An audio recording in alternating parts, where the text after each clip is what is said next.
Aduna bi alsamadi mënatuñu nangu ñun doomi Afrika ngeen di ñu xool ak benn bët. Pay attention to me, my name is Nancy.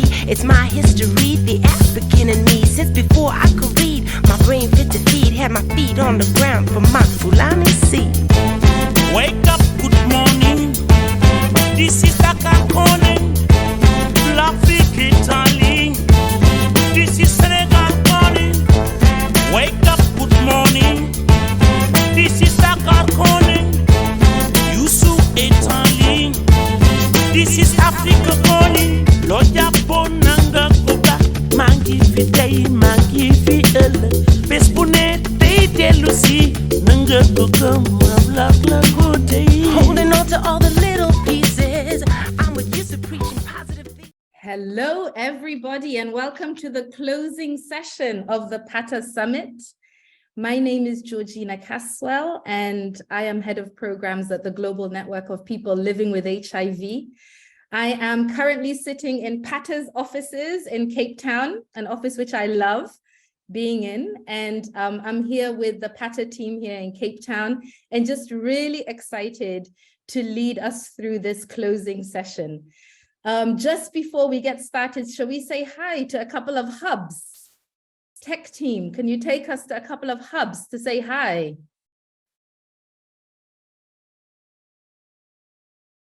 Okay, we can Malawi. Hey, unmute and say hi.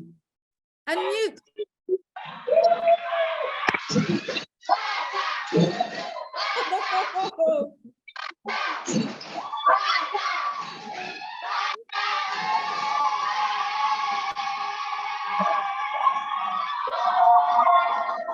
Wow.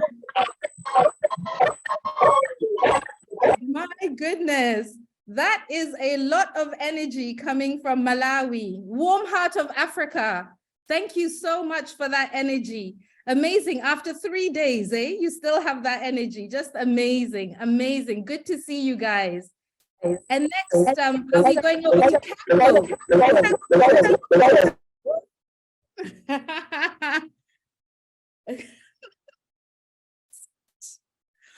Is that Eddie from Congo? Yes. My goodness. Look at that. Amazing, amazing. Great to see you, Eddie. Great to see you, everybody at SNY Plus. Ooh, is that an extra one for me? That was an extra one for me from Eddie. Thank you so much. Thank you, tech colleagues, for that. Thank you.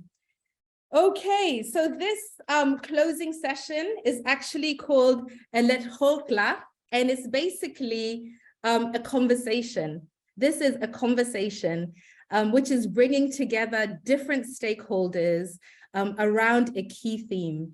And our key theme is the Global Alliance to End AIDS in Children. And this is a new alliance, which on the first day of the summit, Shafiq introduced to us all. And today we are going to have a focused conversation about this Global Alliance. It's important that we all know about it. It's a Global Alliance to End AIDS in Children, and our work here is for children and for adolescents living with and affected by HIV. So this is really an alliance that we need to know about, that we need to engage with, that we need to hold to account, that we need to leverage in all the work that we do. So please do listen, please do listen to the different stakeholders speak, and please engage with us in this conversation. The session is called, What are the Building Blocks for Effective Partnership in a Global Alliance to End AIDS in Children? And maybe just before we get started in the conversation, just to remind us all again about this Global Alliance. It's a Global Alliance that was launched just in July this year at the AIDS conference in Canada. So it's really brand new. And it's at a stage where it is being developed. And so this is part of shaping it, actually. This conversation is part of shaping this Global Alliance. It's got quite a, it's got a very powerful vision. The vision, I'm going to read it to you, is a strong, strategic, and action-orientated alliance of multi-sectoral stakeholders at country, regional, and global levels that work with women living with HIV and directly affected communities. Powerful that that's explicitly in there. National governments and partners to mobilize leadership, funding, and action to end AIDS in children by 2030. So as you can hear, it's a political space. It's a big space, a global alliance. It's a political space. It's a space that wants to push for action for children. It wants to stimulate innovation and excellence. And it wants to also create mutual accountability around shared targets and commitments. So this is something we need to really be engaged with because it's a roadmap. It's a roadmap for our work to end AIDS in children by 2030. And so that you're aware, this global alliance involves partners like UNAIDS, UNICEF, WHO, networks of people living with HIV, civil society organizations. And that's the steering committee that's guiding this work. Now, we've had plans before. I don't know how many of you are as old as me and you remember the global plan. Do you remember the global plan to eliminate vertical transmission? And then after that, there was start free, stay free, AIDS free. So that was another plan. And this is therefore yet another plan. This is the latest plan, the Global Alliance to End AIDS in Children. So today's discussion, what we're going to do is we're going to be thinking about, what should this global alliance focus on? What should it prioritize? And above all, what does really good partnership look like in this new alliance? How can we do it differently from the global plan or from start free, stay free, AIDS free? What can we do differently? So that's what we're going to spend the next hour talking about. So for our conversation here, we have an amazing set of panelists. We've got amazing speakers with us. We have Nozipho Mukabeta, who's from ZY Plus in Zimbabwe. We have Nobutle Mtetwa from the Ministry of Health in Eswatini. Nobutle, you can see you've got a lot of Eswatini people watching you right now. Yes, no pressure. We have Tim Rwabuhemba, who's from UNAIDS and based in South Africa and really leading, coordinating, leading this global alliance. So we're speaking straight today to those who are actually leading this space. We have Sabrina Erne, who's an advocate and a senior advisor at AIDS Funds, loves children and supports investments and action around children. And then we have Colleen Wagner, who's from Nakosa here in South Africa, a nurse who's also going to be speaking from the perspective of a provider. So that's our amazing set of panelists who will be part of our conversation today. So wherever you are, even online, if you can please give them a round of applause as we get started. Thank you.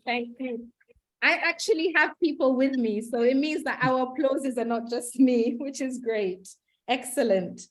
All right, are we ready to start, team? Yes? Yes, all right, okay. So we're going to start with Nozipho. Hi, Nozipho. Hi, Georgina. Hi. How are you? Yes, good. So Nozipho is a peer supporter, mentor mother with the Zimbabwe network of young people living with HIV, right? And a mom, you're a mom, aren't you, Nozipho? Yes, I am, Georgina. Great. And so please tell me, I mean, as someone who supports other mothers, what does a big political initiative like the Global Alliance mean to you? What does it say to you? What opportunities do you see in such a big alliance? Oh, okay. Thank you, Georgina. But first, before I talk about the big global alliance, I just want to let everyone know how important peer support is. Peer support is very important to young mothers because it is the tool that will help them to be able to navigate the PMTCT program successfully. And for that to be effective, you need peer supporters. And also, this will also contribute in ending AIDS in children. So I think the Global Alliance is big, it's exciting, and I think it's overwhelming. The word itself, it's big. So I think the Global Alliance should more like put us into these spaces, more like make us be part of these, prioritize our needs as peer supporters, what we need on the ground. We work with our peers. We work with these people, we track them, we find them when they default, we're ever following them. But then do the Global Alliance and the government, do they consider us as partners? Do they know our needs? Do they know what we're going through on the ground? Every day we find issues that affect young mothers, that affect young people. But do we even have the resources? Do we even have the knowledge to go out there and help them and assist them? I feel like there are gaps, and these gaps should be covered. Like, we should get proper training. The stipend that we get, is it even enough for us to keep going, to keep supporting our peers? Is it enough? They should invest in us as young people. And I think we should not just be taken as volunteers or people that work in the community. They should put us like partners. They should consider us. They should also support us because we are supporting others. So I feel the Global Alliance is something big, and I'm hoping since it's there, our needs are going to be catered for and the gaps are going to be filled. Amazing. That's very, very powerful. So your message is there to, in terms of the opportunity of such a global alliance, to really kind of recognize peer supporters as partners, as real partners, and to recognize and cater for the needs of peer supporters on the ground. And you mentioned training, you mentioned an actual remunerating peer supporters properly, right? Yes. Yeah. Yes, Sister. Yes. Yeah. And any other key messages you touched a bit on at the beginning on involvement? What do you mean by involvement? What does it mean to involve a peer supporter? Okay. I know as a Global Alliance, I know at global level, I know we've got the AY Plus, that the AY Global, that is there. It's working with young people there, and it's part of the steering committee, and we've got Maxime speaking up for us as young people. But at national level, is there a young woman, a young mother, or a young person speaking up for us? And at regional level, at district level, is there a young mother or is there a young person speaking up for us? I'm seeing a gap there. And in terms of involvement, I'm thinking maybe the Global Alliance and the government should involve us in terms of when structuring and in decision making. We should be part of those processes because we work on the ground. We know what these mothers are facing. We know what they are facing. We've walked the walk with them. So I feel like we should be part of the process, and we should be involved in these decisions and the structuring of whatever that is taking place that has to do with us. And I would just say, I believe there is nothing for us without us. Powerful. That's my message, Regina. Thank you. Thank you very much, Nosipo. That's a very, very powerful message. And you're absolutely right. At global level, Tim can confirm that Y+ Global are indeed active in the steering committee and in the leadership and the thinking around the Global Alliance. But we also need to see that at national level. We need to see that at district level. So for those MOH staff who are here in the different hubs, for Nobutle, who's here with us, you know, that key message that also at national level, also at district level, it's important to have the voices of peer supporters and young people in those key decision-making structures. Absolutely. Thank you very much, Nosipo. Thank you. So Thank you, Georgina. Yeah, so moving to Colleen. Hi, Colleen. Hello. Hello, good afternoon, Hi. everybody. Good afternoon, Colleen. I'm replying for everybody here. Good afternoon, Colleen. So from a provider's perspective, as a registered nurse, we've heard from peer supporters, we've heard that the Global Alliance might be a space to really recognize and elevate those needs of peer supporters, for peer supporters to be seen as equal partners. From a health provider perspective, what do you see in terms of opportunity from the Global Alliance? So thank you so much, Georgina, and excited to be a part of the question. So providers need to know what the Global Alliance is if we are to own it.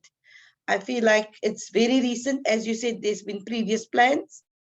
This is another plan. And so it is the political will.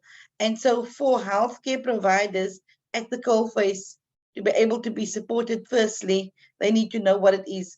And then in terms of the package of care, it will put the focus and the attention back on children. That's a good thing.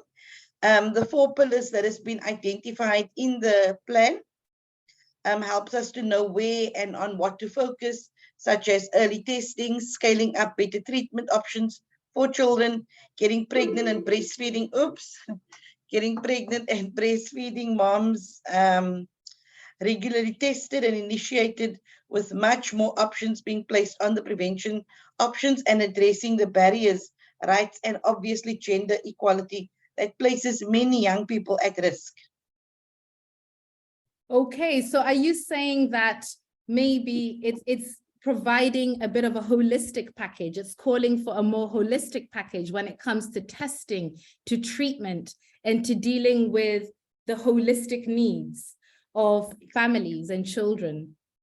Exactly. And you know, with gender, even the UNAIDS has focused on gender equality with this year's World AIDS. It's a challenge. So even the inequality that exists, that also needs to be addressed as part of the holistic approach, so that it's not a siloed, one-sided. It's not only an approach that only focuses on the medical response, you know, the healthcare, but that it is looking at young people at risk and then responding in that manner. Yeah.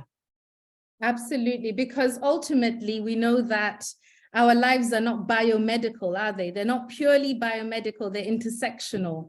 There Exactly. are lots of different needs. So in many ways, as you say, the this particular Global Alliance, in terms of the content that it looks at, testing and treatment and preventing new infections, but also addressing rights. It's Exactly. very kind of holistic in how it places the person, right? In this case, the children and their families. Exactly. And that healthcare workers are an integral part of this response. And so healthcare workers need to be consulted. They are at the coalface. Like I said, we've just come through a pandemic, and we have seen the critical role that healthcare workers played in the pandemic, and even this with HIV and with this Global Alliance. It's that healthcare workers are at the coalface and that they are pivotal in supporting the interventions here. And would that be your key message in terms of what can be done differently in partnership? We heard Nosipo say, make sure that young people are part of the decision-making structures. So that's about partnership. Yeah. So is that also your message from a provider perspective? Agree, 100%. Agree, 100%. You know, every country has spaces where they have these technical working groups, etc., etc. But if healthcare providers are not consulted and that they are not included, it's lopsided. And so the healthcare workers, like I was saying, they've got a track record, they can monitor services, they've got lived experiences, and they are closest to where these services are happening. So definitely, please include healthcare workers in the fight against HIV and AIDS and on this road to 2030. Thank you. Thank you very much for those messages, Colleen. Thank you. Thank you. Well, let's move to the MOH. Let's move to Nobutle Matetwa. pediatric ART focal point at the Ministry of Health in Eswatini. Nobutle, I think that if we unmute your Eswatini people again, they will scream at us, hey, Eswatini is here. So we won't do that. Let's rather not. Yes, but I'm sure they're excited to see you here on the screen. So we've heard from Nosipo from a peer supporter perspective. We've heard from Colleen from a provider perspective. And both are saying that they do see opportunity with this global alliance. And for them, the key thing is some meaningful consultation and involvement. And so for you, from a MOH perspective, how do you see the Global Alliance benefiting MOHs, such as the MOH in the Ministry of Health in Eswatini? How do you see it being able to help drive progress in Eswatini? Thank you, Georgina, for the question. Good afternoon, everyone.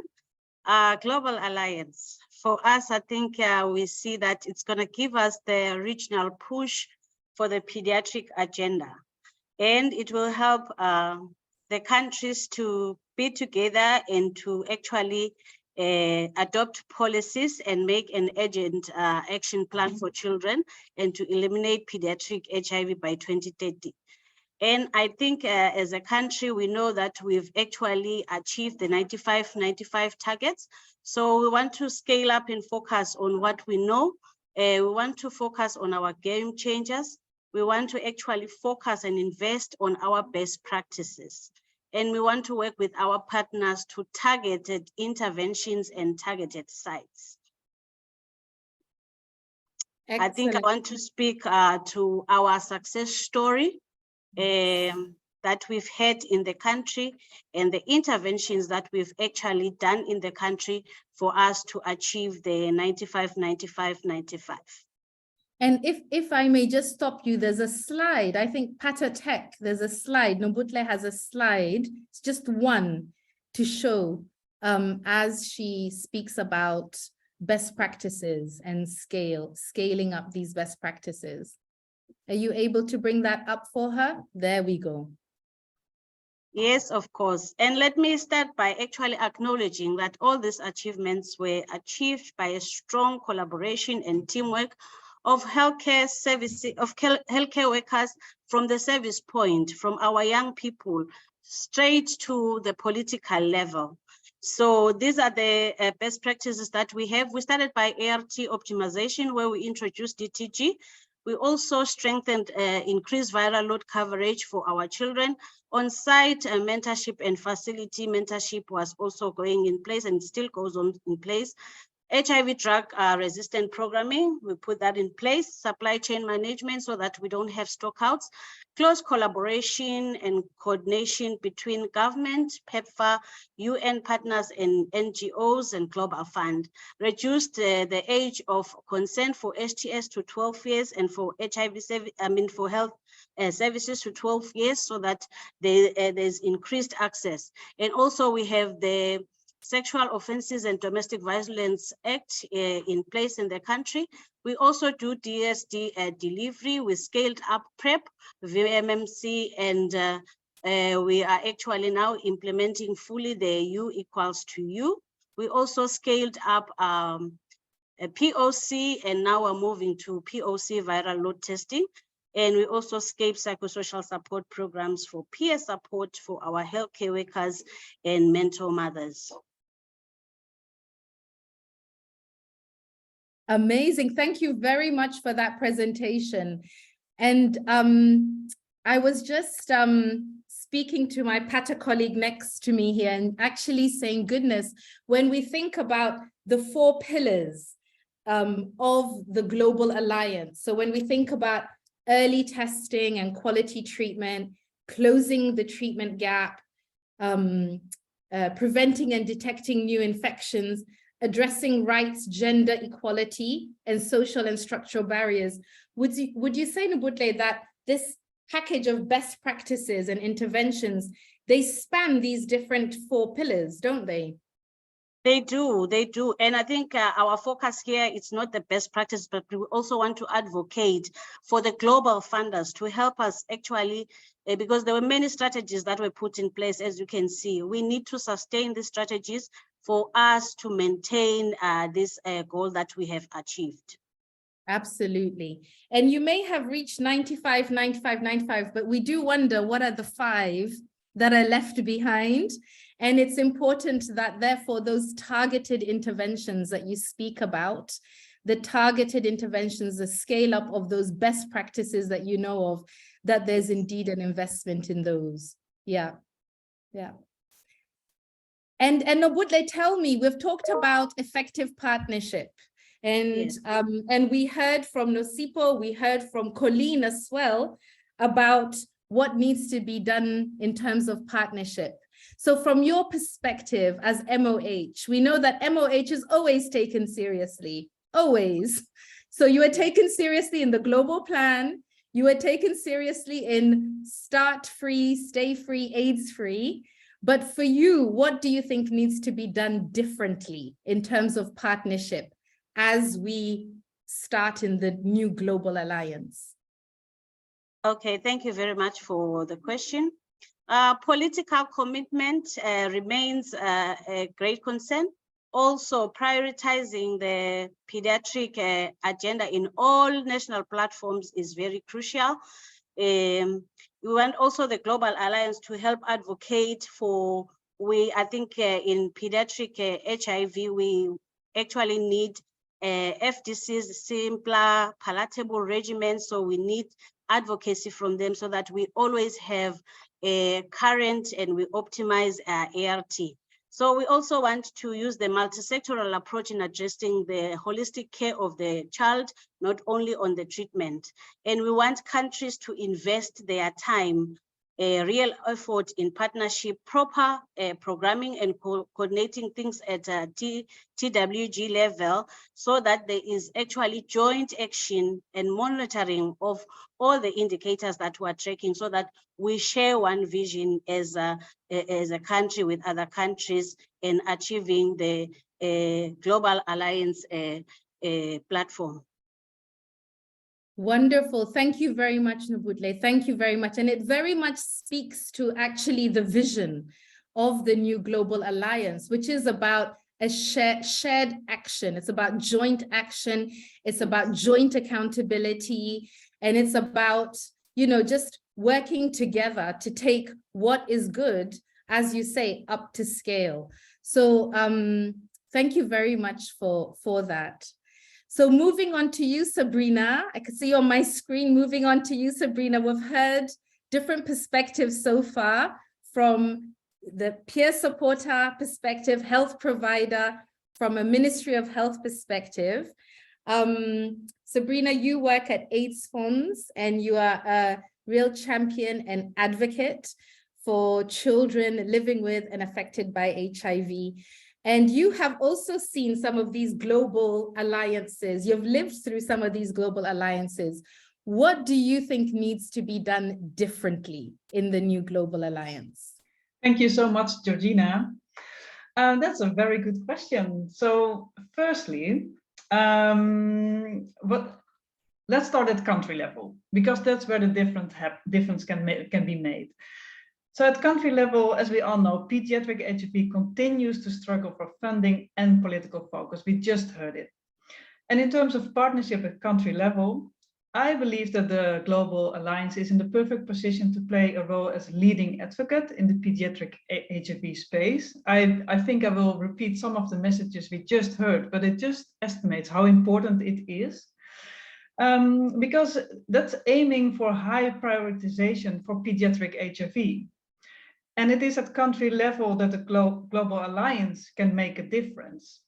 And this starts with ensuring that the government of whatever focus country we are talking about has the ability to take ownership, so that even by 2030 and beyond, the work can be sustained. And then secondly, focus on solidarity is key.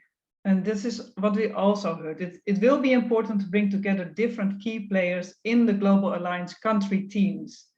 Besides the government, civil society needs to be included.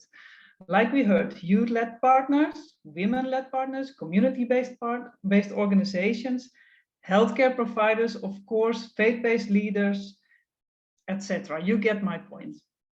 And together, country teams should analyze the data in the pediatric HIV space, identify the challenges, the gaps, and work on those in partnership. And one of the major strengths of the Global Alliance is that it spans multiple countries. And that creates an opportunity to learn from other focus countries within the Global Alliance and improve ways in finding the children and families who are left behind. Excellent. So that's so it's about ownership, which is really key. It's about ownership, it's about solidarity, but you've also raised an important point. It is a global alliance, which means it's spanning lots of different countries. And there's something to be said for that energy, right? And for the learning and the sharing and the scale up when we look across different countries. So thank you very much for that. And soon we're going to be asking Tim from UNAIDS some questions, but just to preempt it before he speaks, actually, just wondering whether you can speak to the global AIDS strategy, because we also have a global AIDS strategy, which was launched only last year. And now we have a global alliance to end AIDS in children. How do the two in your mind speak to each other? Like, how can the alliance help to further the strategy? Well, let me first start by saying that we were very happy with the UNAIDS strategy. So I think it can be aligned very well. And it's necessary because we all know that last year only 1.5 million people were newly infected with HIV, and AIDS took 650,000 lives. And every number is a human being, and many of them still a child. So when you peel that number of AIDS-related deaths to see who is dying, you find that inequalities are at the root. And we know this because according to the UNAIDS 2022 Global AIDS Update, where we have all these figures combined and in a nice overview, we see that in 2021, children accounted for 4% of people living with HIV, but for 15% of AIDS-related deaths. Inequality. The inequalities children are facing in the global AIDS response are vast. And the reality is that no one is against children, but when budgets are tight, it's too easy for them to be put aside. And children have always been left behind. So when we combine the UNAIDS strategy with the Global Alliance, we can fix this. And we have to. While the global and regional focus on pediatric HIV during the past 5 years has been encouraging, we are talking about the gaps along the pediatric HIV cascade that remain. So the Global Alliance should break the ground to reduce the inequalities by making children, youth, and families priority. And children are the present and the future. And the Global Alliance should make sure that children will be, that has also been mentioned, will be included in the prevention, in the treatment, research, rights, funding, and holistic needs. So yeah, Georgina, what I can say is that prioritizing children is the only way we can end AIDS in our lifetime. But if we want to make that happen by 2030, which we all do, of course, we have to prioritize children. Absolutely. And I mean, that's a really good segue to you, Tim, this connection between the global AIDS strategy, which is an important advocacy tool for advocates like myself, the global AIDS strategy, which speaks about inequality. It speaks about those who are left behind, and amongst them are children. And so it is really the fact that the strategy explicitly mentions this, and now there's a global alliance that can give us a political push, but also places attention on where are the gaps, those programmatic gaps, what are the innovations the technical excellence that needs to be scaled up, and how do we all do this together? I mean, it comes together really beautifully. Tim, do you like how I have totally internalized the objectives of the Global Alliance? Yes. Yes. Yes. Yes. Well, yes. Well, maybe before you speak, let me introduce you. Thank you so much, Sabrina. So just as a reminder, Tim Ruabuhemba is from UNAIDS and coordinates the work of the Global Alliance to End AIDS in Children from UNAIDS, is in South Africa. And so it's really great to have you, Tim, and to have you also hear the different perspectives so that you can take some of the ideas from this summit directly to the steering committee of the Global Alliance. So welcome to this session. Welcome. Yeah. Thank you.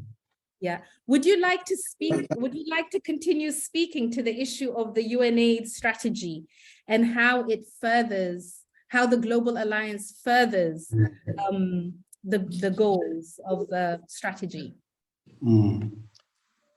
Thank you very much, Georgina. And I must, first of all, thank you and also say it's a great honor and privilege to be here, and our gratitude to the organizers for inviting UNAIDS to be part of this panel at the close of this groundbreaking summit. And also to recognize the health providers, the peer supports, the MOH representatives, the civil society partners, and actually the frontline workers listening to us during this discussion, but also to really express our gratitude for the sacrifices that you make and the difference you make in the lives of the children affected by HIV, among others. But also, Sabrina, I was very much impressed by the theme for the summit. It actually, in a package, summarizes the alliance. Allow me to say a few words on this theme. One, do it right. Now, do it right by addressing the inequality. Do it right by implementing the 4 pillars, which my colleagues on the panel have talked about. The other one is do it together. There's nothing as important with regard to the alliance in terms of whether it will work or not, other than by making sure that this smart partnership works. And I'm glad that my other panelists have talked about it, and the other partners on the call appreciate that if there's going to be a difference at country level, we have to have smart partnership in play. And do it now. If you listen to Sabrina, the way she summarized the data, especially as it relates to children affected by HIV, it is unacceptable, it has to change, it has to stop. So the urgency is critical. Now, getting back to the alliance and how it relates and how closely related it is with the strategy, as you know, and as Sabrina has rightly mentioned, the UNAIDS strategy is nothing other than addressing the inequalities. So the alliance itself addresses the inequalities. It's at the front and center. The heart of the alliance to end AIDS in children is about addressing inequalities as they relate to children. It's a priority and a non-negotiable part of ending AIDS in children. And also, when you look at the inequalities that we are actually talking about, is when you critically look at the 4 main pillars, which also my fellow panelists have talked about, and I'm glad that Shafiki also talked about them at the opening of the summit. These 4 pillars, when you look at them critically, they address the inequalities. And they actually came as a result of a close study of the global plan and the 3 frees. What worked? What did not work? And out of that, we came up with the four pillars. Now, I don't have to repeat the 4 pillars. The first one just addresses treatment and care for adolescents. The second one, pillar 2, it is closing the PMTCT gap. The pillar 3, preventing HIV, especially in ANCs. And 4, the most important, among others, is addressing structural barriers that hinder access to services. I'm glad that my friend and colleague from Eswatini talked about it.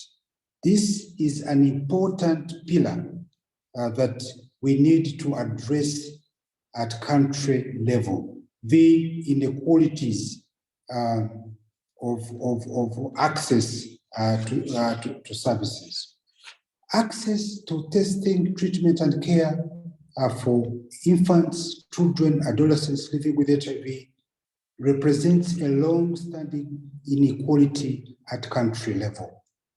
And the question that I put back on the table is that why are the unique needs of these populations, especially for children, are not being prioritized at country level?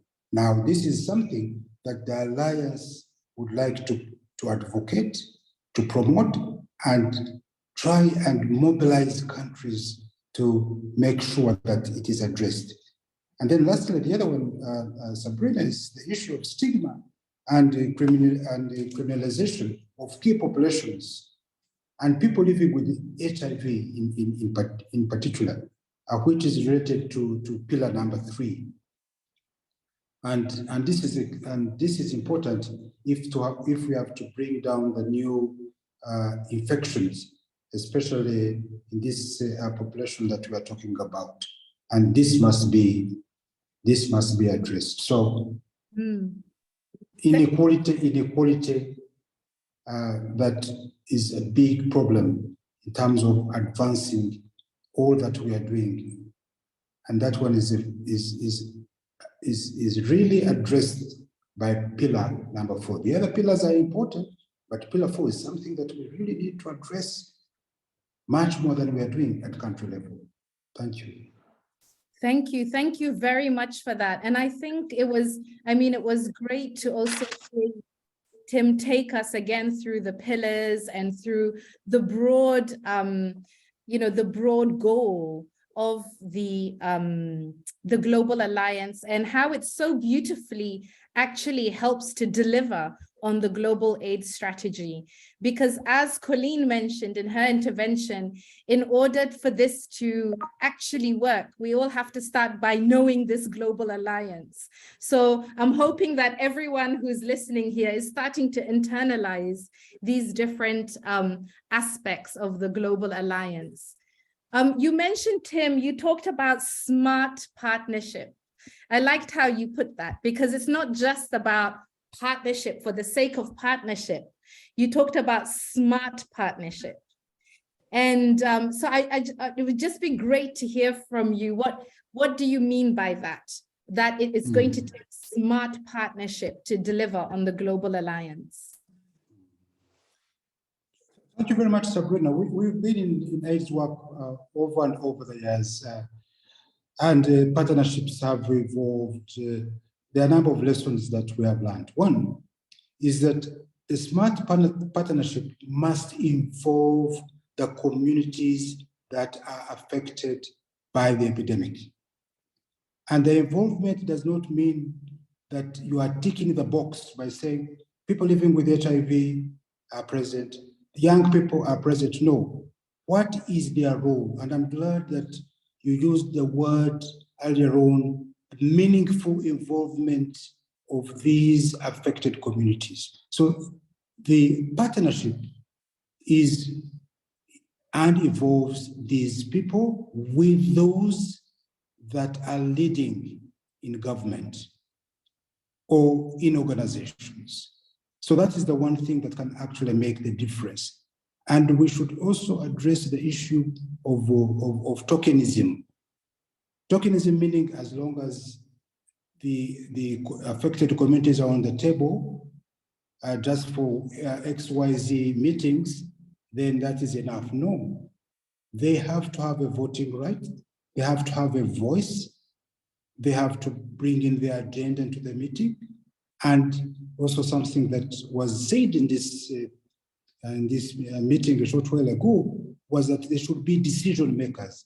That is what we mean by smart partnership. The other thing about smart partnership is that they should be on the steering wheel. The steering wheel co-sharing the leadership, what we call inclusive leadership. It's not only about governments. It's not only about donors. It's not only about Ministry of Health, for example, at country level, that will make the difference. No, it is the involvement of these communities that are feeling the pitch of the epidemic.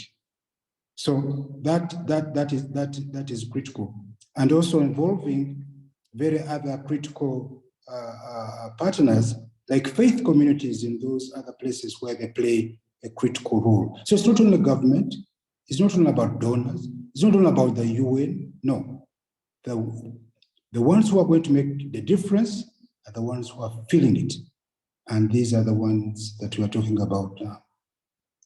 So that is very powerful to hear, Tim, extremely powerful to hear. We didn't engage with start free, stay free, AIDS free as much as we perhaps should have, but it's probably because it didn't have the meaningful and, as you put it, inclusive engagement of communities. And it was really great to hear you speak to, what do we mean by meaningful? And the fact that it's being part of those structures, decision-making structures, which is what Nosipo said actually in her intervention. Since this is Pata and a big majority of people listening in the various hubs and online are actually health providers, what about the meaningful involvement of health providers? So we heard Colleen say that actually health providers also have an important story.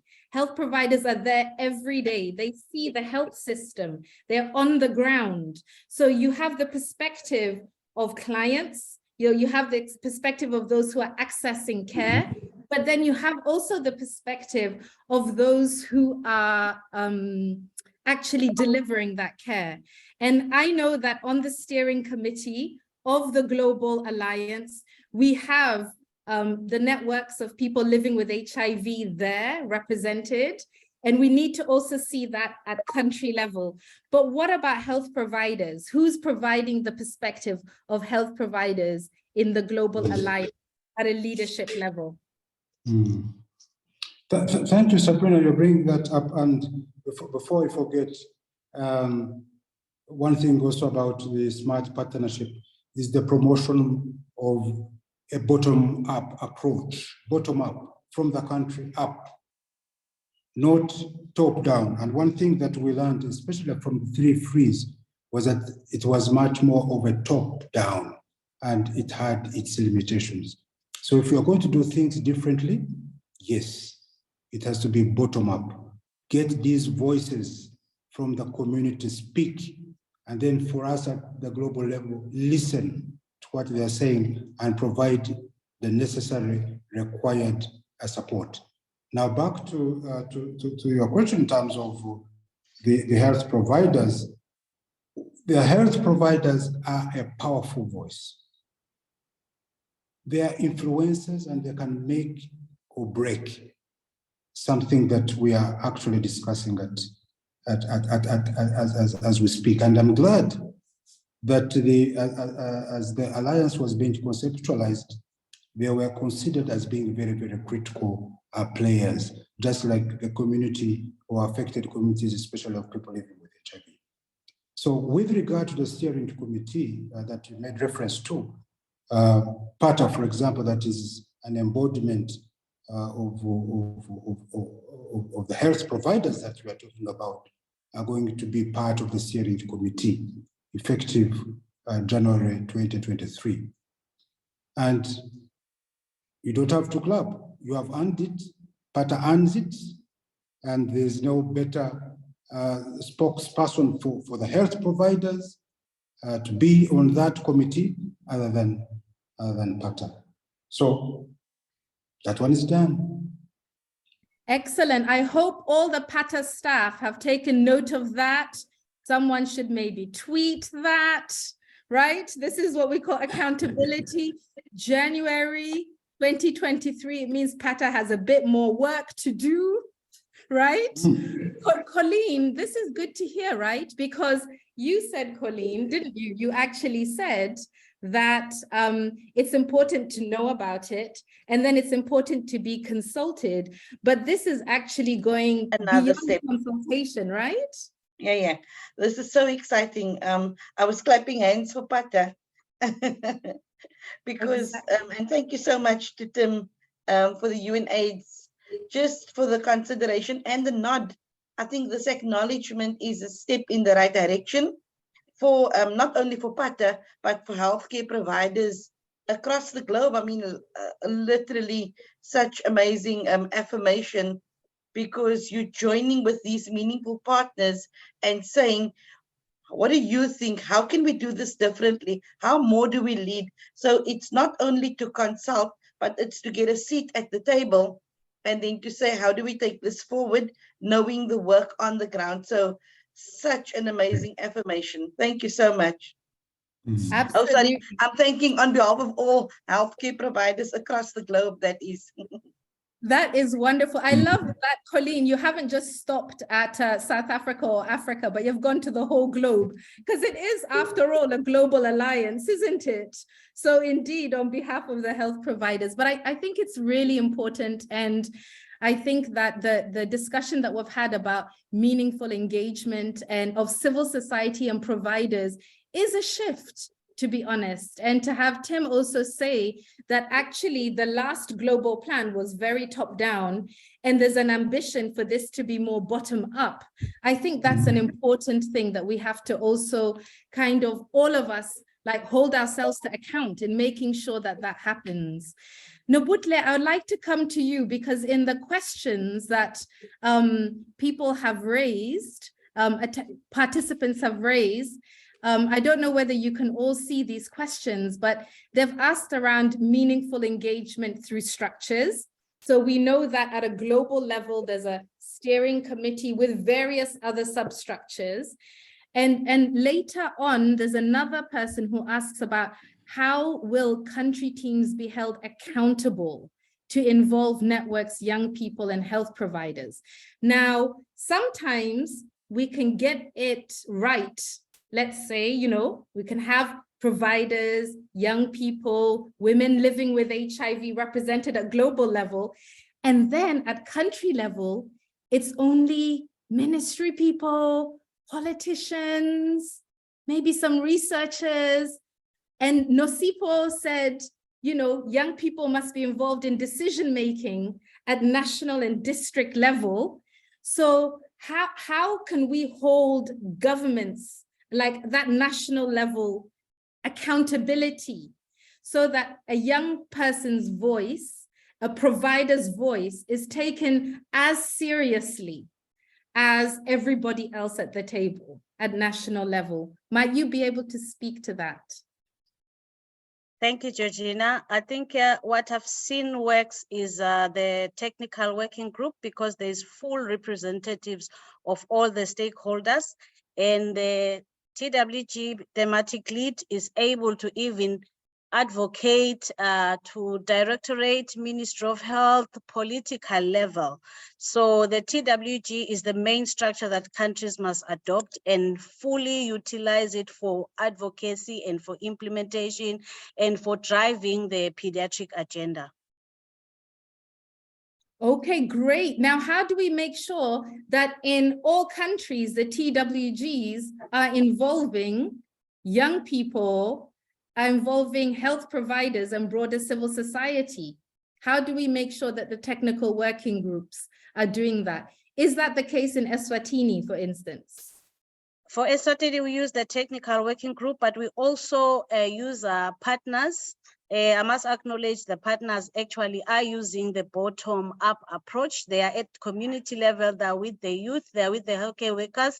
So at the TWG level, that's where all these issues are discussed and action plans come out. And then partners are able to actually even go and offer the services. The healthcare workers are working with the partners in offering these services, working with the youth to offer these services. So there is an in-between of partnership, multi-sectoral approach between TWG level to the service receiver. Also, the TWG is able to escalate the issues to PEPFAR level, to the donors, to UN, to Global Fund, to all the global funders that we can even think of. Okay, okay. All right, thank you very much for that. As we come towards the end, there are a couple of other questions that I'd like to see whether we could respond to, since we are in a Lekgotla, thank you, Lekgotla, yes, Luan, I managed to say it, a gathering, a conversation together. And there are a couple of, quite like interesting questions. One, Tim, I wonder whether you can speak to, which is, who will pay for the Global Alliance? That's a very good question. I saw that one. You saw that one, eh? And were you wondering the same thing, MOH? You were saying, yeah, who's going to pay for this? Because you talked about the importance of funders seeing it through, seeing that last mile through. And then the other one, which is really important, is about key populations. Because when we do talk about 95, reaching, we need to think about who isn't being reached and where are the gaps. And often those are people who are most marginalized and stigmatized and discriminated against, as Sabrina mentioned, as Tim mentioned. And so we're talking about sex workers, we're talking about LGBTIQ+ communities, we're talking about people who use drugs. So we're talking about communities who are not able to access care for a whole range of different reasons. So it's great to see Pillar 4, to be honest, in the Global Alliance, but it would be interesting to have any of the panelists reflect on, how well in this particular space are we doing in including young key populations? What more can we do? Because this is an important part of being inclusive as well and meeting need. So Tim, maybe we could start with you. Who's going to pay for all of this innovation and technical excellence and scale up in order to end AIDS by 2030?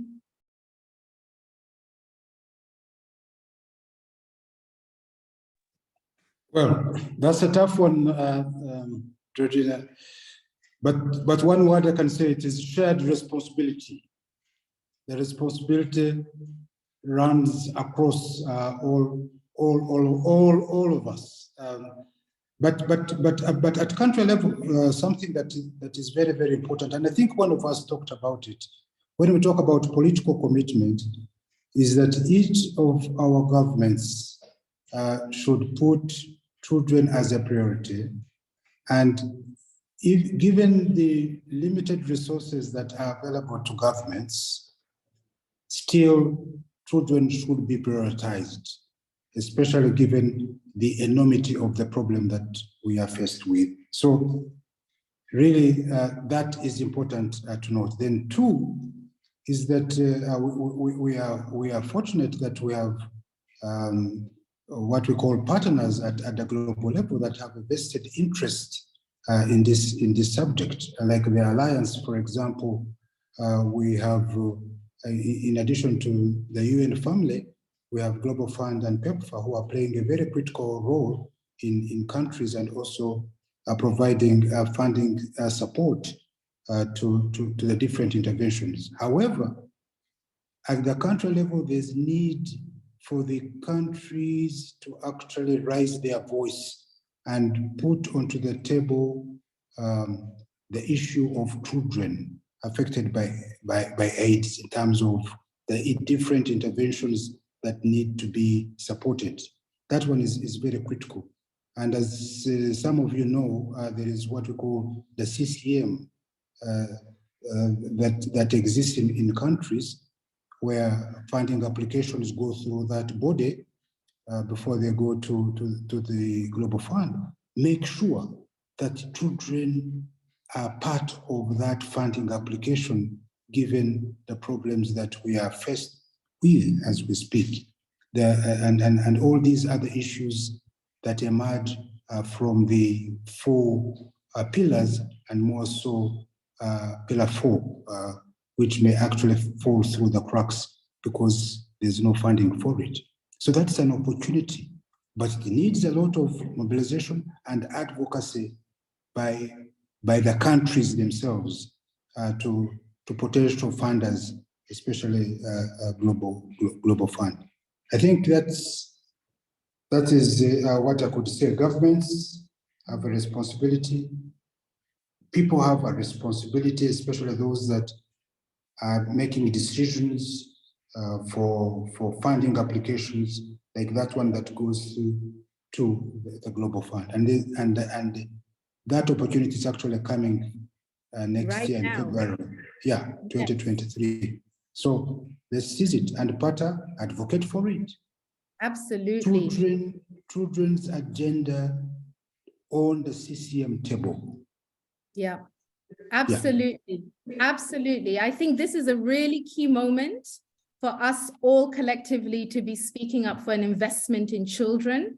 We have the Global Fund new funding model. That process is restarting right now.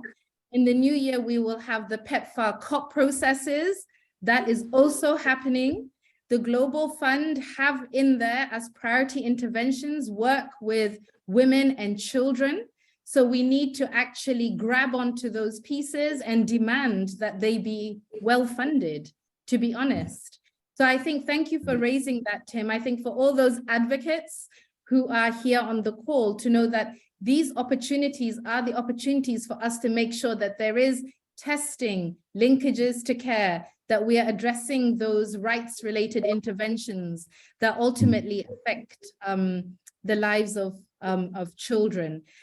There's still the question about key populations, and I see Dudu has also mentioned it. We must leave no one behind. So I don't know whether there are any panelists who would like to speak to that. Yes, Sabrina? Sabrina, I love that our name has been used interchangeably. I know. It's great, great. Yes, go for it. I think it's important to just mention again, maybe let's start with the word solidarity, because solidarity applies to everyone, and it applies especially to the most vulnerable. And I believe those are the children of the people who belong to what we call key populations.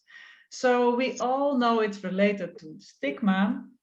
We have tough barriers to overcome, and I believe the only way to do it is to be to work in solidarity together and face it. It is difficult, but in order to reach those really left behind and really reach an AIDS-free generation, key populations need to be included. Like I said, every number is a human being. And this is about the children. So I think it's important to just mention it again, how important it is.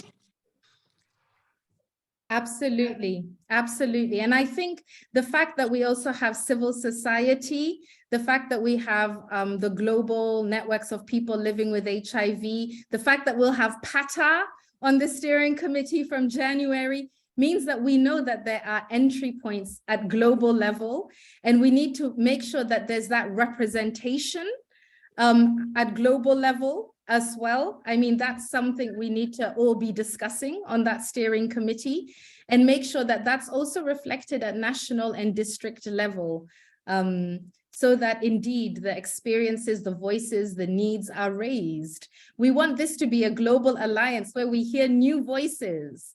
We need to hear the voices of people who have lived experience, are the supporters, are the providers. And that's what's going to make it different, as Tim said. So I'm going to bring our conversation to a close, but I would like Nosipo. Nosipo, I just wonder, how are you feeling listening to all of this? You started it by saying it's a big alliance. How do you feel about it? Okay, thank you, Georgina. It feels big, it's overwhelming, and at the same time, I'm so excited and I feel such a big political power. I feel there's going to be more resources for the peer supporters. It's an advantage to all those peer supporters back home. And also, I'm so happy because the attention is all being brought to the kids, and the children are being realized. And I feel it's everyone's duty to advocate for their rights. Thank you very much, Tim. And it was such a powerful session. Thank you very much. Wow, Nosipo, thank you very much for closing this for us. I'd really like to thank all the panelists who were part of this conversation. Thank you so much, Nosipo. Thank you so much, Colleen. Thank you, Nobutle. Thank you, Sabrina. Thank you, Tim. Really appreciate the different perspectives. Some key messages: there have been previous plans before, but we need to know this plan. We need to own this plan.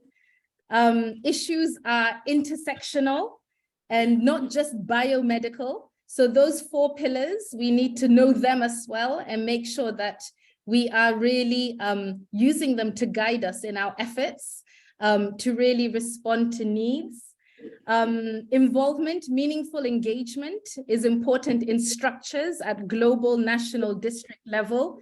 So let's make sure that peer supporters and providers, people who are living with HIV, that different perspectives are really well reflected in those decision-making spaces, because that is smart and inclusive partnership. Really liked that language, Tim. And as we do this, let's make sure that no one is left behind. Let's make sure that we are thinking about the needs of key populations and children of key populations, because really this is very much about thinking about where there are gaps. And we know that those people who are most marginalized and stigmatized and discriminated against and criminalized are not being reached by services as they should be. So thank you very much for this session. Really appreciate it. I think we've done a good job. Let's clap for ourselves. Clap for us. Great. That's the privilege of being in a room with others. It's wonderful. And so now so thank you so much. Thank you, everybody. Really appreciate it. Gina, sorry, Yes. and maybe just on behalf of the panelists, to thank you as well for hosting and for chairing this very meaningful session and amazing outcomes from this time together. Thank you. Thank you. Thank you very much for that, Colleen. Thank you. Thank you. Okay. Yeah, let's clap for me. Let's clap for me. Let's clap for me. Yeah, there we go. Okay, so let's now shift the gear to the final part of this summit, of the PATA 2022 summit. We're shifting gears here. There we go. All right. So I don't know whether you're ready. I hope everyone in the different hubs are ready for this, but we are going to be announcing some PATA 2022 Summit Award winners. So each year at the PATA Summit, PATA champions are recognized and announced. And this year, PATA held the Me and My Health Provider campaign. And today have launched the PATA Champions page. So here it is. This is the PATA Champions page on its website, where you can actually nominate an exceptional health provider or submit a story on an exceptional health facility. So do you see a health provider champion and a clinic champion? Like one of our current clinic champions, Inquen Baptiste from Bamenda, Cameroon. So please go to the website and read their story. You can see the clinic champion here, Mikenda Baptiste Health Center. So this is a new part of the website, which is being launched today. Now, over the last few weeks, PATA received over 100 nominations from caregivers and from adolescents and young people. And these nominations are of health providers who are doing it right, doing it together, and doing it every day. And these here are the actual health providers who have been nominated. 11 are being recognized this year. And I'm going to read their names. And if they are with you, you must just stand up for them and give them a big clap. But over here, we are going to clap for every single one. So join me behind your screens. So the first one, first health provider champion, Nontlantla Mazaleni from the Tloluwazi Pakati Health Center in South Africa. Rebecca Paza from the Johan Haynes Clinic, also in South Africa. We're doing well, South Africa. Cephas Nkandu from Pride Community Health Organization in Zambia. Charles Chishala from Chikupi Rural Health, also in Zambia. Well done. Catherine Kotatso Ramodipa from the Matsi Clinic in South Africa. And Betherida Lukalanga from the Chasanga Clinic in Zambia. Zambia again. Excellent. We have 5 more. Nomusa Ndlovu from the United Bulawayo Hospital in Zimbabwe. Hulda Odero from the Litare Health Center in Kenya. Hey. Innocent Okello from the Lira Regional Referral Hospital in Uganda. Dr. Leanne Campbell from the Baylor College of Medicine in Mbeya, Tanzania. And Tikale Singano from the Zalewa Clinic in Malawi. Excellent. I hope Malawi went crazy there because we saw you earlier. So we know that you are able to. We know excellent, excellent, excellent, excellent.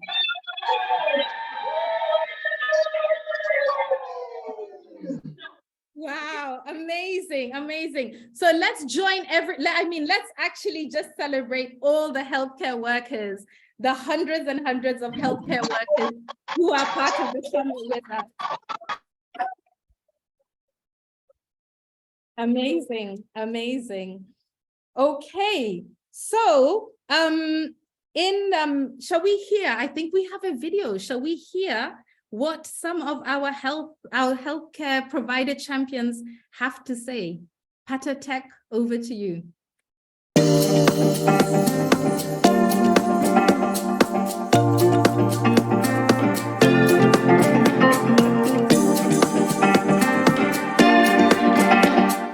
I've been working with young people, children and adolescents for 4 years now. Providing care to kids and adolescents living with HIV, with tuberculosis, and with malnutrition. And I met Grace in about 2015. I got an opportunity to help someone, or even not only children, but also adults. I also work with adults. So this gave me a platform to focus on my objective in life. I joined and started volunteering in that clinic in 2017. And that time I became very passionate about supporting children and adolescents living positively with the HIV virus. These young people living with HIV look up to us. I shall never stop doing good, especially when I'm around adolescents, because whatever I do, they notice it. So I must continue being the friendly face that they see at the facility and always put them first. We've definitely seen stigma and just mistreatment of patients in different settings. Some of it's related to just an overburdened healthcare setting and Maybe some of it's related to healthcare workers themselves against the emotional distress of seeing kids and families suffer. But at its core, I think treating people the way you would want to be treated or the way you want your child to be treated is so important. I've experienced that children and young people, they differ. Their needs, they differ, and their expectations differ when they come to the clinic. So we need to address their problems individually. We are not supposed to use a formula. Actually, we're supposed to take each child as he comes and address his or her specific needs individually without using an umbrella solution. I'm privileged to take care of Grace, to be part of her journey, to helping her get back to thriving and flourishing in her life, and it's an honor. I feel honored. I feel that my job being validated. I feel it makes me feel important in a society, in a healthcare setting, and it gives me the zeal to do even more for the kids that I come in contact with every day and make them smile at the end of the day always. Of course, I feel happy. I feel privileged. I think being nominated as a healthcare provider champion, it makes me know that there's something I'm doing. I feel good, and it gives me courage to continue supporting young people and people living with HIV, most especially putting a smile in their faces and more dedication and passion to do more, learn more, make more, to make more, live longer, and achieve their dreams.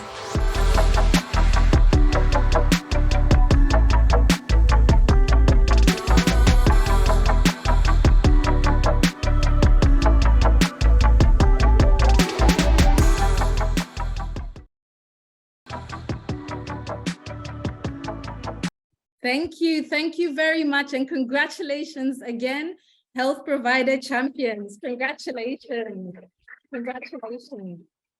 Okay, so moving on from the health provider champions, we also wanted to announce the winners and the champions from 2 different challenges that have been run through the summit. So the first one is the Sassy Socials. Did you know about that challenge? The Sassy Socials. So social media was on fire, and hands down, Y+ Global.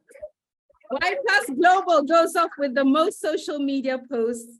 And but there were lots of individuals keeping the space buzzing, but a special kind of recognition to Y+ Global. So well done, Y+ Global. And then we also have our one-legged dance champions. One-legged dance champions. We saw many of the videos. In fact, I was watching one with our PATA colleagues here in the office. I have to say that healthcare providers, like, we've got some really, really great dancers in the PATA network, and others who just love to have a lot of fun. And from those, the one that really, really stood out were the Cameroon Baptist Health Convention. Congratulations. But really, all of you who submitted your challenges, it looked like you had a lot of fun doing it. And it's good, it's great to be able to have fun. I mean, really, you're all champions for even giving that a go. So thank you so much for that energy and just for the fun. And I think we're going to see some of the videos right now. And wherever you are, all those hubs, as you watch the videos, can you please stand up and join in the one-legged dance, yeah? So as we watch the videos, also stand up and join in the one-legged dance. It's just fun, so just stand up. And if you're by yourself behind your screen, stand up and do the one-legged dance.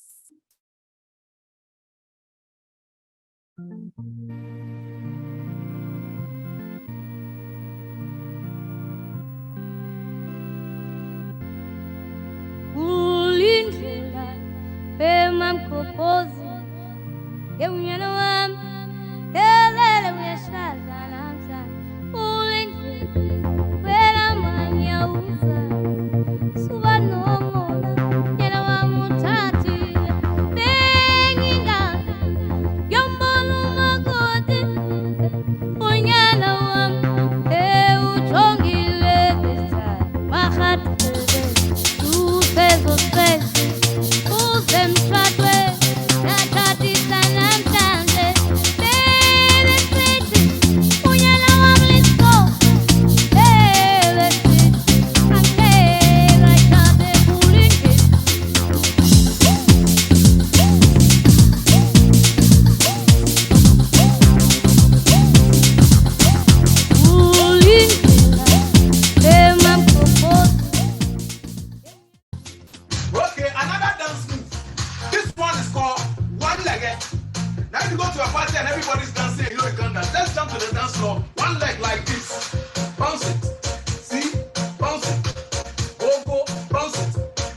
expression.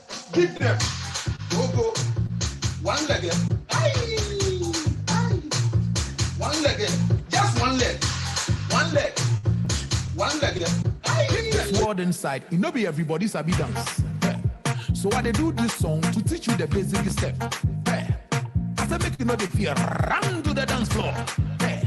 Just do as I do, and we go have a lot of fun. So jump to the center, move one leg like this, and bounce it. See, and bounce it. Go, go, and bounce it. Now with African dance, you have to go down low, shoulder up, and just chest. Facial expression. Give them. Go, go. One leg. One leg. Just one leg. One leg. One leg. Keep bouncing. One leg. Show them. This song be one leg. If you get two legs, yes. If you get three legs, yes. If you get four legs, yes.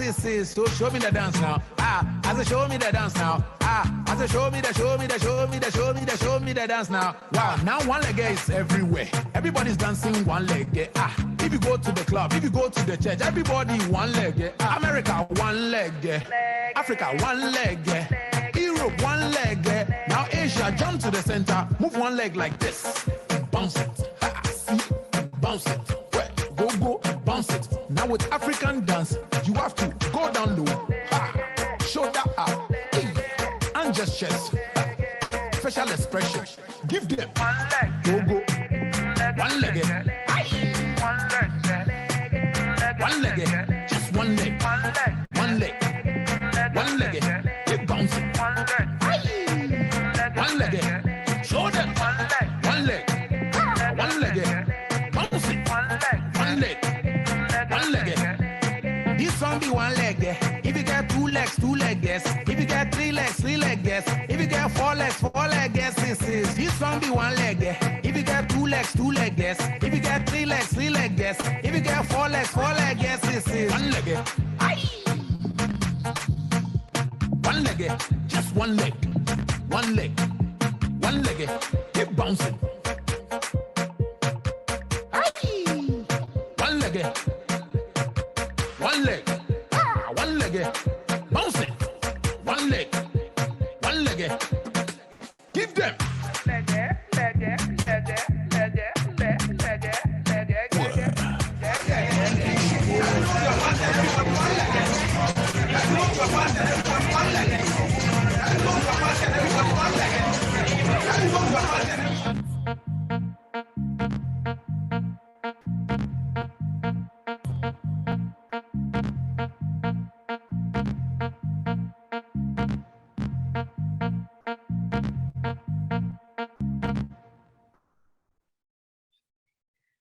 Wow, guys. Woo! We are exhausted here. I don't know whether you guys did the one-legged dance, but we did. And we are absolutely exhausted. My goodness. But what a beautiful collection of videos and just really great energy, just great creativity from across the hubs and just from across the different health facilities. But thank you so much for that fun. That was just wonderful. So I would like to turn it over to Luan for a final thank you as we close the summit. But before then, on behalf of everybody non-PATA, would like to just say thank you, Luan. Thank you, Agnes. Thank you, Tandy. Thank you, all the PATA team for putting together a really phenomenal summit. Every year, you guys pull together a very organized and coordinated. I know you don't feel it is, but for those of us who receive this, it's extremely organized, extremely coordinated. It's always got a really great element of celebration and recognition of the really, really hard work that health providers put in every single day. And today I was speaking to someone who said they love PATA because it's not just about the content. It's not just about the what you do and what you fight for, but it's also about how you do it and bringing people together online through the different hubs and just facilitating people's participation and across the board. We talked about a global alliance of different stakeholders. Heck, you do that every year. So just to thank you guys for all the hard work that your entire team puts their heart and soul into. Thank you so much, Pata. So everyone clap for Pata. Now over to you, Lou, to close your summit. Thanks, Georgina. Thanks so much. What a wonderful session, and thanks to all the panelists. And yeah, I mean, some really exciting news for Pata, some hard work ahead. But I think amazing, and really for next year, Pata's focus will make sure that we have frontline providers, represented in country teams as part of really pushing this agenda of the Global Alliance. And I think just seeing all this energy and momentum building around really prioritizing children. And that's really exciting. And just, of course, always the Pata Summit, there was just this one little paragraph that I read in one of those beautiful videos, which was, we offer services with joy in our hearts. And I think for me, that is really what it is all about, because often we forget that health providers are a critical part of our community, and that really the service delivery is really driven by them, and with joy in their hearts, they truly do make a difference in the world. So, our hugest appreciation for the sacrifices and the commitment they make. So it makes our jobs much easier, just because, they are there on the front line, and they are doing it right, doing it together. And as you say, Georgina, doing it every day without fail. But just, I wanted to just say a few little things. And for all of those amazing people who are still sending in your one-legged dances, please know you will all be part of some big YouTube, excellent extended Pata video of, I think we actually could probably clock in some kind of TikTok dance challenge on the most one-legged dancers. And you may find it funny, but this was actually Georgina's idea after sort of sitting in her office, trying to come up with, what would be a really, really fun thing. So Georgina, I hope your vision really came to fruition. So huge thanks also for all your partnership as well, and your support. But just then a few thank yous I want to make, and I won't keep you long. As I'm doing this, just to let you know in the background, I'm going to ask the tech team to literally start upgrading all of our satellites right now. So I want you all to know that with the sort of 50 whatever connections right now, there are another 50 people. So, no matter what session you've been in, you've had more than 1,500, providers being able to really participate in the last 3 days. And I mean, that's just really so heartwarming. But I can't believe we're already here at the end of 3 days, just when, everything was going so swimmingly. And now we have to say goodbye, which is always the sad part. But I think, first off, I just want to really thank all of our participants, the many virtual ones, but actually our summit is mostly really about those who are all meeting in different satellite hubs, 24, if not more. There were about 28 hubs, all across, and we often say sub-Saharan Africa, but we know we've had hubs in Ethiopia, Morocco. So just really incredible, all your energy and commitment. And I mean, also just appreciating many of you I know in Nigeria and Cameroon are going to climb on another bus and drive for 8 hours. So just know that, we carry you in that journey, and we're just so grateful for, those sacrifices and commitment you make to always find time to connect with peers across the region. And this is what's important, I think, about Pata's work, that as frontline providers, trying to create opportunity to meet and connect with your colleagues in the region. And then, of course, all our wonderful presenters and facilitators across the last 3 days, just, and many of you also frontline providers yourselves. And I was watching in Pato Real, where we had, I think, 2 nurses, presenting some cases and just being super, super proud that they can also present and share their cases on a platform and being able to speak, where we often know that frontline providers, aren't able to access sort of international conferences, et cetera. So this is one of the few platforms that we really, really prioritize. It is about frontline providers, and it must be led by frontline providers. So just to all our partners, our donors, who always, really support this. And I don't want to say just a summit, because on our Linking and Learning Hub, we have 3,000 registered frontline providers. So it's about engaging and keep on using that space to connect and to place value. And, I can already see Colleen's going to be a big health provider champion, not just regionally, but globally. So please keep connected to the hub. We're going to be doing a lot more exciting things. You can access from Tele-Echo, WHO webinars. You can actually access so many things from different trainings all through the hub. So let's keep this space on fire. Let's not only keep it on fire during the summit. And then really, I want to thank the interpreters. Guys, it's not easy. We all speak really fast, super fast, actually.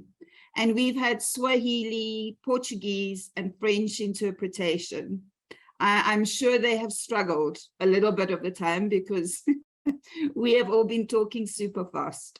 But really, they don't get the recognition, just the, for 3 days solidly, sitting there in the back end and making sure that no one is left behind. So thank you for that. And then our crazy tech team in Joburg, I think, was super relieved that I took a midnight flight to Nairobi today, so that I wasn't breathing all over them. But they are pretty remarkable, and they've worked so hard the last few days. I don't know where their camera is now. They're sort of hiding themselves. But I was trying to really send a huge shout out. Glynis and the tech team, can you not sort of show yourselves in any shape or form? But just huge kudos to all of you. We can at least get a little wave. There's Glynis. Thanks, guys. Okay, I'm coming. Let me just tell you more. Thank you. Okay, so lastly, not lastly, really importantly, I think, Georgina said it, but really to the Pata team, I have the hugest privilege of working with the best team possible. So just so super proud of our team and so super proud of all of you. So huge thank you. And I know Glenn is going to cry again this year, but I'm not going to cry, I promise.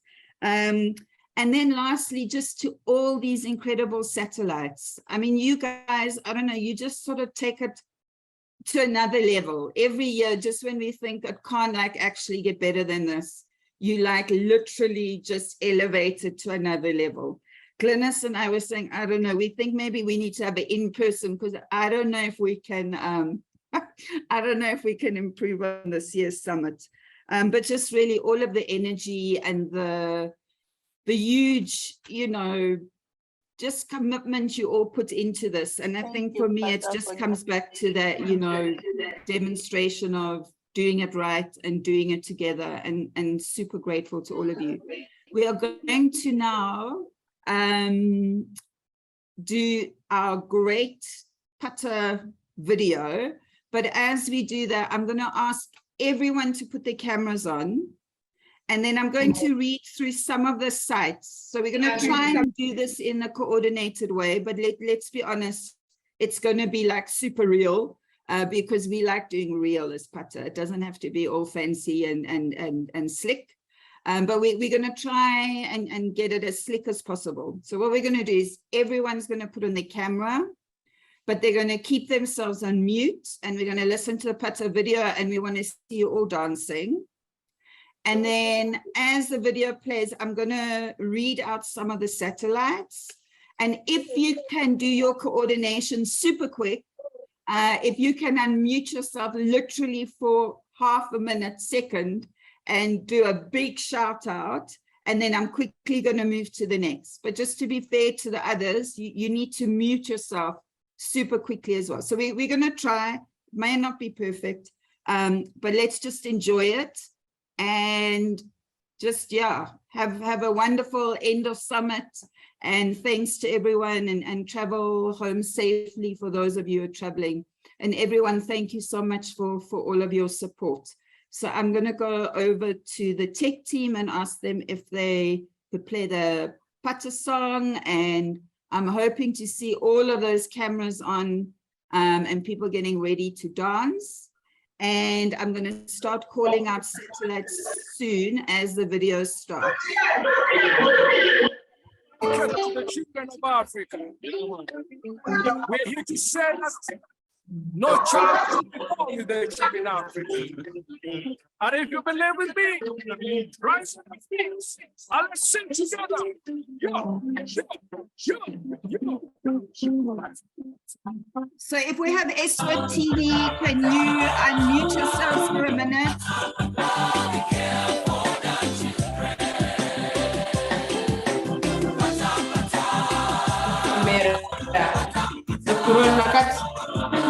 Okay, I'm just going to Arsenio.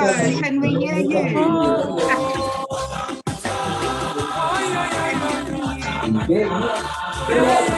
I Kenya.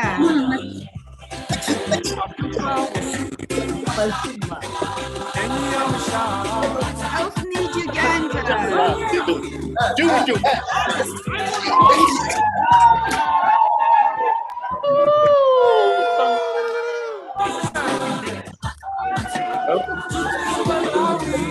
God bless you for giving us the opportunity. God bless you. Uganda. Thank you. God bless you. Nigeria, Port Harcourt.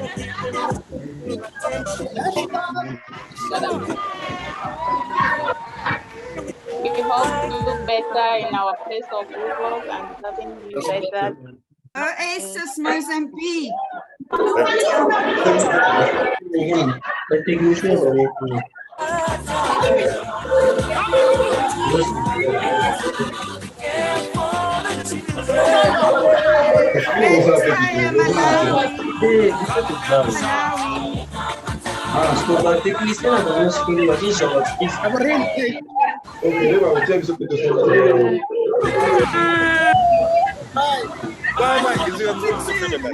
Mozambique, wait Zambia.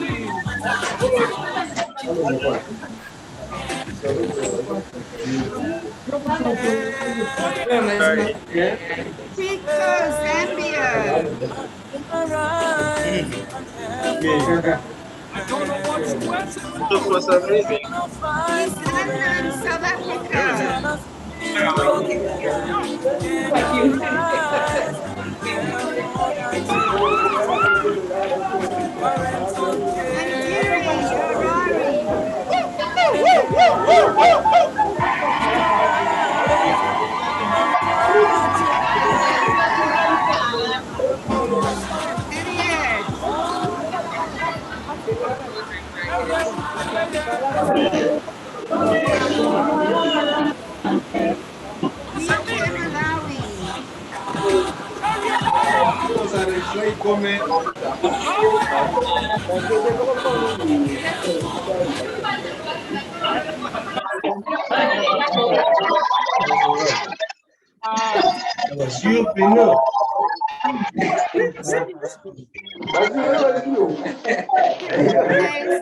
Wonderful to see you all. I'm going to ask we play the video one more time, and we want to see everyone dance, but maybe you need to mute yourself.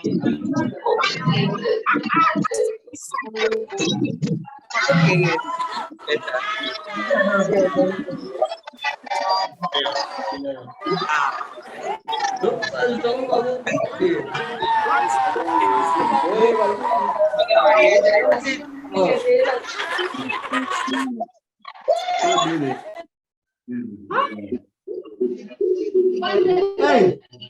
Can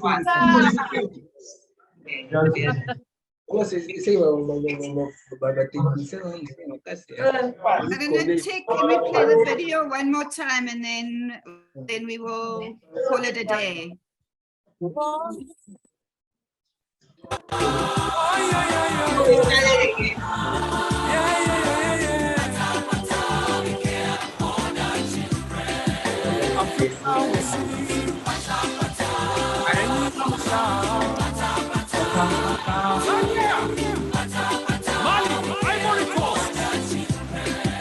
South Africa,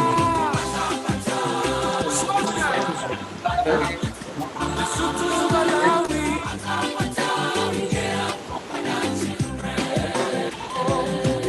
education, protection, and nutrition.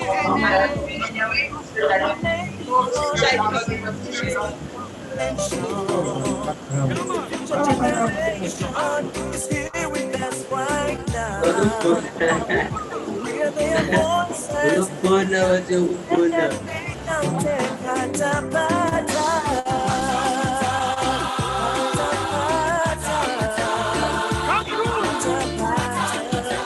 Care for the children.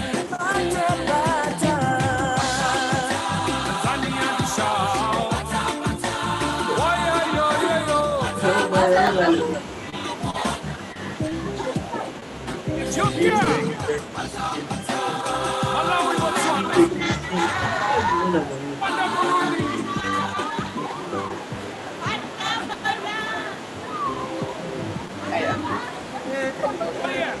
We need to care. Africa rise. I don't know what you're waiting for. Who's gonna fight for them? Who's gonna speak for them? Kenya rise. For the children.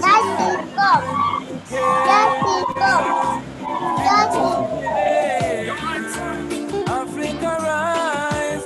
Care for the children. Oh, oh.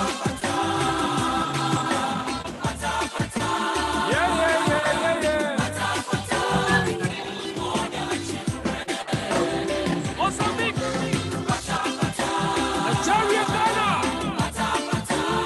Zimbabwe,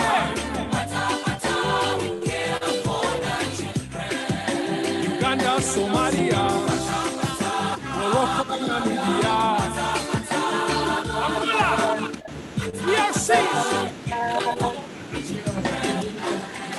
Let's go!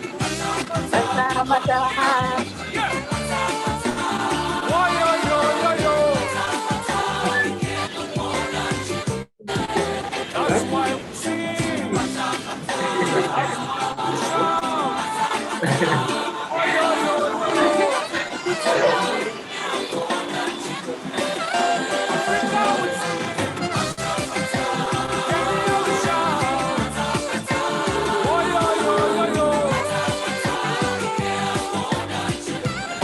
One more time.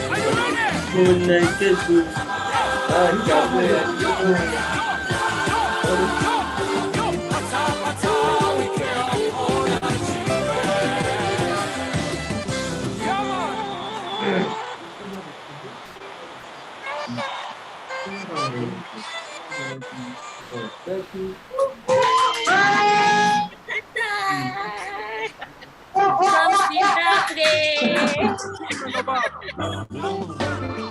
We're here to say that no child should be born with HIV in Africa. And if you believe with me, rise on your feet and let's sing together. Yo,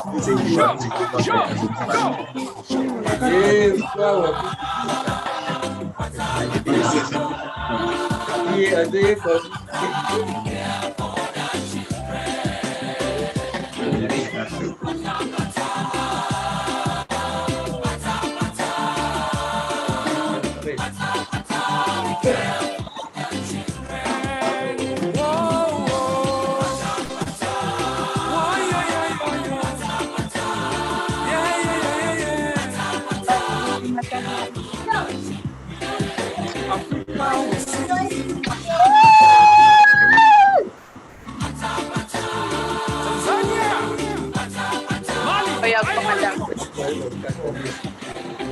Africa.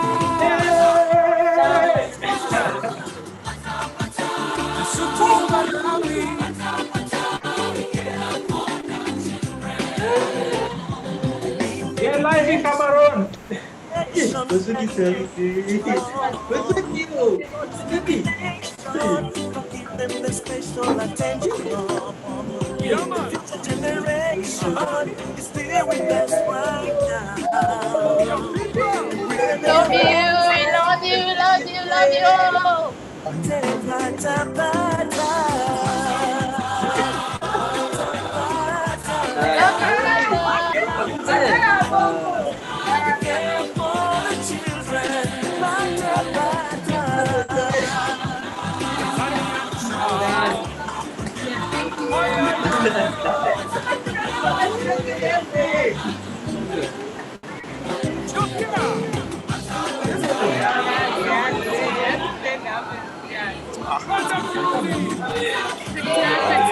We care. God bless you.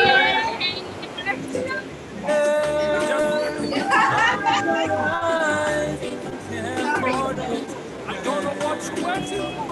Who's gonna fight for them? Who's gonna speak for them? Your life and care for their children.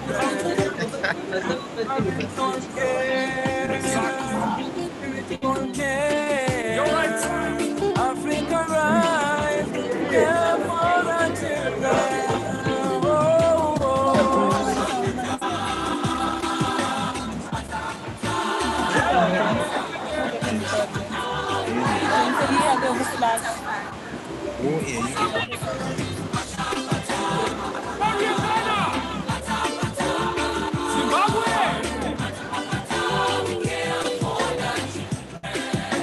Ghana, Somalia, Morocco, Namibia, Angola, DRC.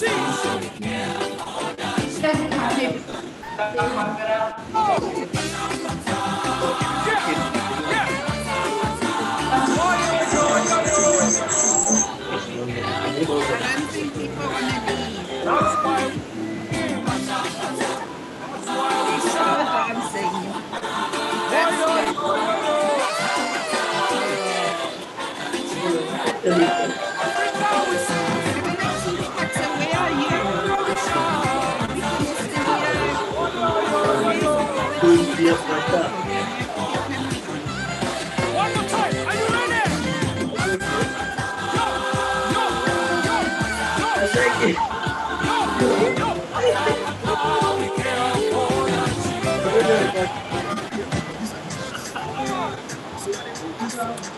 Everyone, thank you so much. Travel safe. And there were some things I did need to tell you, which I forgot about, of course, which is at the bottom of your summit drop-down. You can find something called a evaluation. And once you've completed that, you should be able to download a certificate. Some people were saying their names weren't showing, but I have a sense that maybe that was because there was a lot of activity in the last sort of hour or two on the hub. So we will test that again. Also, there's a 5-minute survey that says Pata's next steps. We want all of you to be part of Pata's new strategic plan. There are 5 questions and they'll take you 4 minutes to answer. So please, everyone, if you would be kind enough to do that for us. And all of the sessions, all of the reruns will be available on the site in the same session link where you joined the session. I think we should just give the tech guys a day or two to recover a little bit. But I think really by Friday, hopefully all of the sessions will be there. And all of you will be receiving a report with all the session links and the PowerPoint links, etc., etc. And we just wish you a wonderful rest of year, a wonderful new year, and we look forward to an amazing 2023 with children right in the center. So much appreciation and thanks to all of you. Please travel safe and we'll speak to you all soon. And thanks everyone there in the Tech Hub and at the Pata office. So lovely seeing you all there together. And I will hopefully try and join some colleagues here in Kenya. Okay, bye everyone. Well, this song is dedicated to the children of Africa. We're here to say that no child should be born with HIV in Africa. And if you believe with me, rise on your feet and let's sing together. Yo, yo, yo, yo.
And nutrition, no discrimination, but give them the special attention.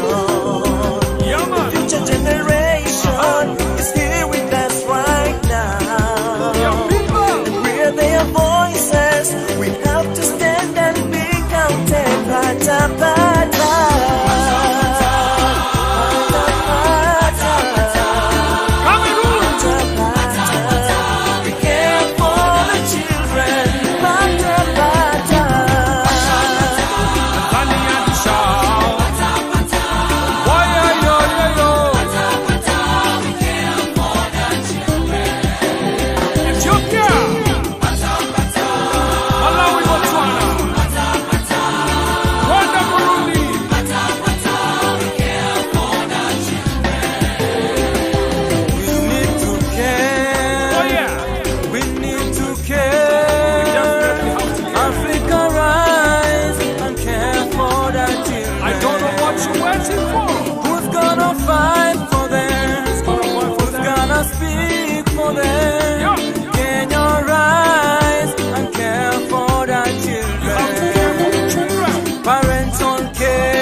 Somalia, Morocco, Namibia, Angola, DRC. Let's go! Yeah, yeah. Why, yo, yo, yo, yo. That's why we sing. That's why we shout. Why, yo, yo, yo, yo.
Fige kasi zola sungabona intombe yasegoli. Asangani khana ngibambalana ngekalana, then my friends told me I'm slow. I'm shying on high and I'm shying a smile. I'm doing now, oh yeah, Baba, no, take my hand. Was I in Tokalinda, Baba, Lami, nice pants, and I'm singing like I sing full no tando love. Kizzy, oh yeah, Jalelo Mina. I'm not so young, Fabu young, I may be crazy, don't mind me, but hey, I'll just face it up. I'm begging Santa, so on Dele Tuesday. Come on now, follow my lead. Come on now, follow my lead. Yes, it's time, it's all sako. Don't take the money. Can't say I'm trying to go through that. Yes, it's fair, I'm Simba Wako. It's all so good, and I get it. I'm coming to the yes, I'm the shit, it's what I'm yes, it's fair, I'm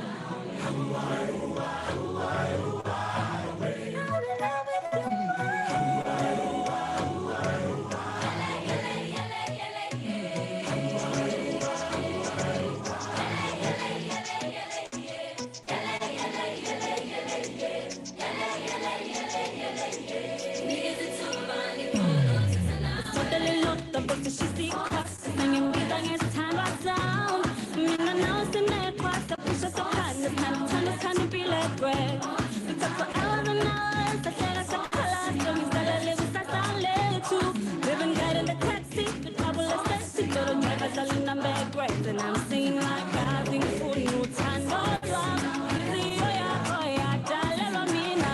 I'm not so young, Fabu young, I may be crazy, don't mind me, but hey, I'll just play it up. I'm begging Santa, so on Dele Tuesday. Come on now, follow my lead. Come on now, follow my lead. Yes, it's time, it's all sako. Don't take the money.